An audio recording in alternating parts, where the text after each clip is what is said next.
بسم اللہ الرحمن الرحیم۔ السلام علیکم ورحمۃ اللہ وبرکاتہ۔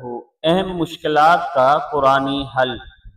جب آپ غمگین ہو، پریشان ہو، تو یہ جو دعا ہے لا الہ الا انت سبحانک انی کنت من الظالمین کثرت کے ساتھ پڑھا کریں۔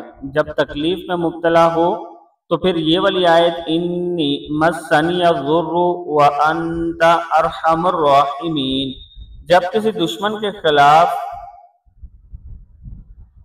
ہوں اور آپ اس پر فتح حاصل کرنا چاہتے ہوں تو حسبنا اللہ ونعم الوکیل، اور جب آپ مکر فریب اور کسی کی نوسر بازی سے بچنا چاہتے ہوں تو یہ والی آیت پڑھیں وَأُفَوِّضُ أَمْرِي إِلَى اللَّهِ إِنَّ اللَّهَ بَصِيرٌ بِالْعِبَادِ وَأُفَوِّضُ أَمْرِي إِلَى اللَّهِ إِنَّ اللَّهَ بَصِيرٌ بِالْعِبَادِ۔ صدق اللہ العظیم۔